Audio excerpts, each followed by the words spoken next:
Hi, I'm John Taylor, and I'm a partner with Alexander Haas. I first became familiar with Alexander Haas roughly 10 years ago when I was living in the Atlanta area and I was running a consulting firm called Advancement Solutions, focusing primarily on the advancement services and operations arena.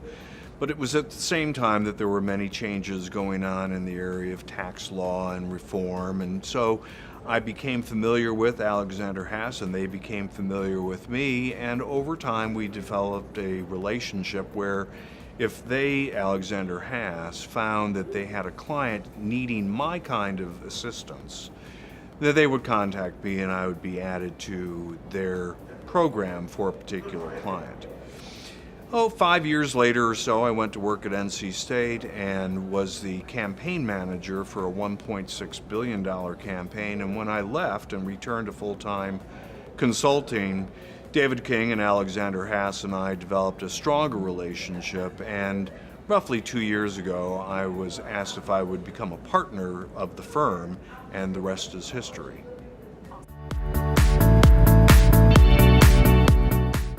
I love most about the kind of work I do in helping people. I mean, that's why I began doing consulting back in the mid-1990s. Yeah, I'm that old.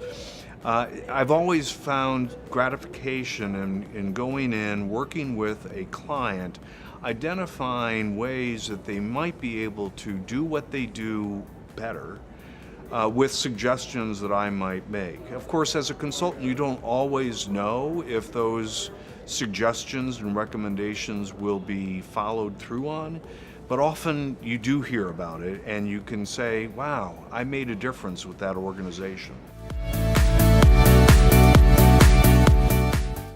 Perhaps the most challenging part about being a consultant is sharing with a client bad news. You always want to go in and recognize the great work that they do, the successes that they have achieved, but you can't help but realize there's some things that they're not doing correctly, in some cases possibly not in accordance with state law, federal law. And so sharing with them what those deficiencies are sometimes very difficult.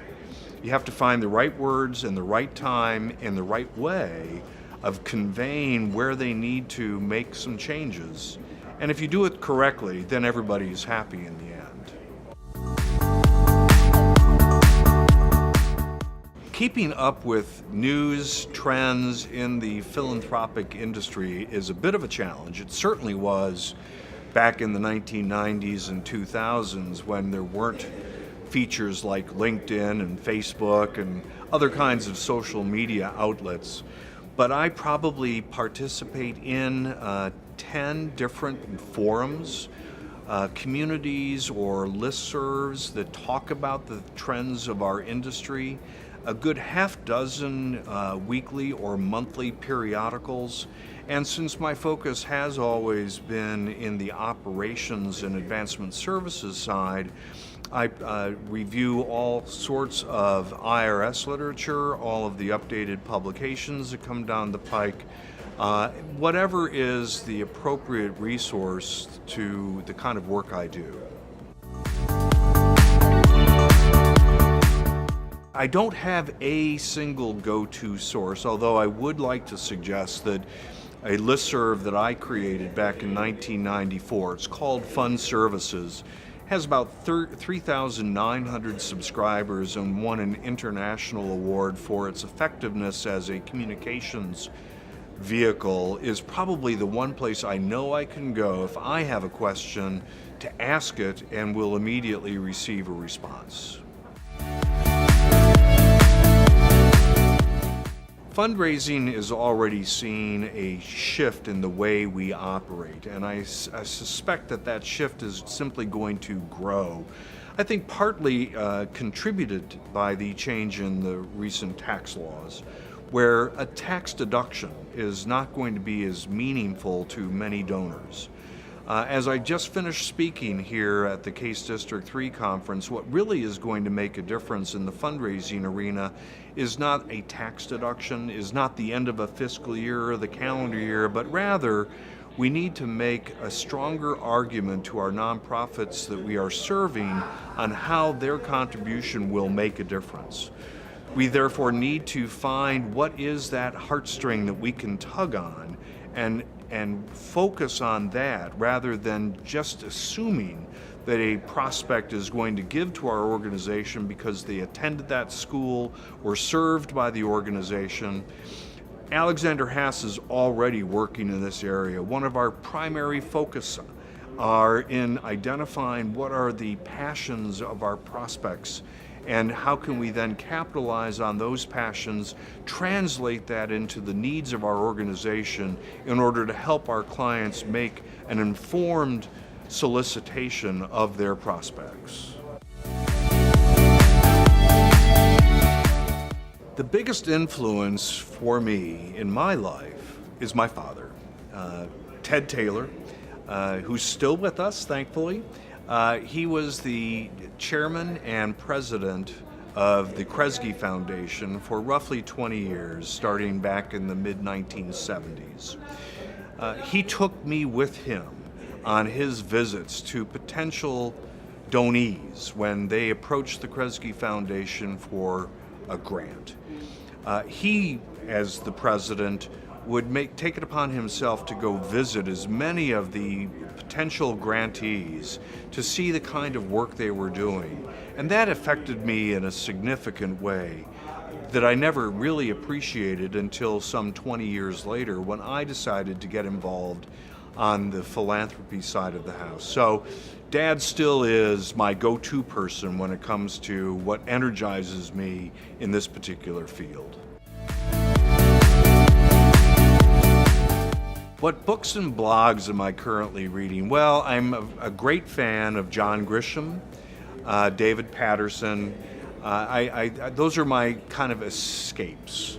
Now, you may not like to hear this, but I also find a lot of interest in the most recent IRS publications. I love to stay on top of that. When it comes to blogs, I am always reading every blog that's out there that deals with new technology, new fundraising avenues, and of course the Alexander Haas blog. What project am I most proud of? Well, I think all of them, to be honest, because they are all different. And that's one of the reasons I love working with Alexander Haas is there is no cookie cutter approach. All of our clients are different. I am particularly mindful of the work that we have done with Converse College in helping them with reorganizing their development program. But I was also extremely pleased with a very significant project we did with the American Libraries Association and the work I'm currently doing with Cady College. All three of those very different, very unique, all with different rewards. I loved every single one of them.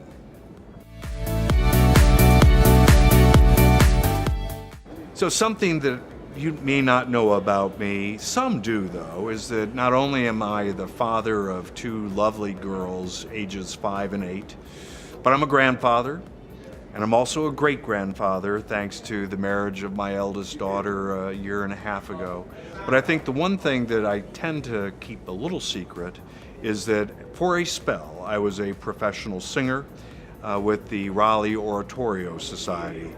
But after a while, my baritone became a bass, and I didn't like that anymore, so I stopped doing that. That's awesome.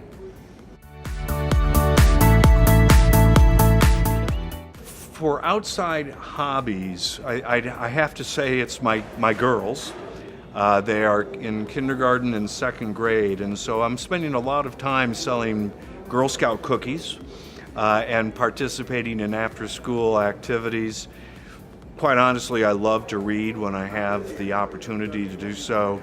And yes, I like making ship models, so that keeps me out of trouble.